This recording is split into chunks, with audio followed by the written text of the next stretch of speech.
Я хочу продемонструвати ту частку відеозображення, яку дозволив слідчий осіб, які представляють оперативний інтерес. Від 15.07 за 5 днів до вчинення злочину, за 2 дні до вчинення злочину, а також нехарактерні риси людей, нехарактерні дії людей, які зафіксовані в цих відеозображеннях. Маршрут руху злочинців в ніч закладення вибухівки. Деякі відеокадри або відеоряди є в інтернеті, але ми їх скомпонували, щоб було зрозуміло хід розслідування. Це злочинці, які рухаються середмістям Києва. На цьому відео ми фіксуємо факт закладення вибухового пристрою під автомобілем, яким на ранок керував громадянин Шеремет. Ось саме цей момент зафіксовано.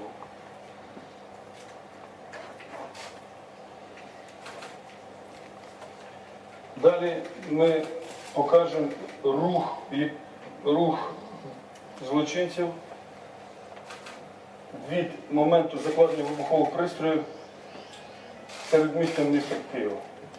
Злочинці на різних відеокамерах знаходяться, але навмисно одіти в такий одяг, який обезображує якісь індивідуальні риси. Це надає великі складнощі з метою їх ідентифікації.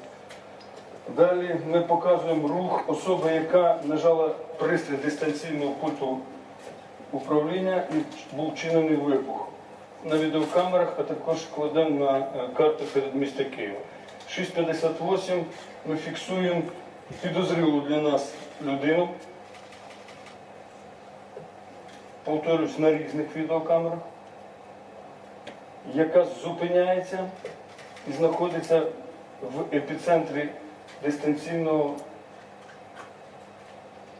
приведення в дію вибухового пристрою. Даному громадянину, даній особі було чітко видно момент руху транспорту, момент повороту транспорту. Транспортний засіб проїжджав повз, де можна було ідентифікувати особу, яка знаходиться за кермом цього транспортного засобу. І тому пристрій спрацював тільки після того, коли злочинець пересвідчився, що я зробив. Далі маршрут руху злочинця після вчинення вбивства середмістям Києва на різних відеокамерах.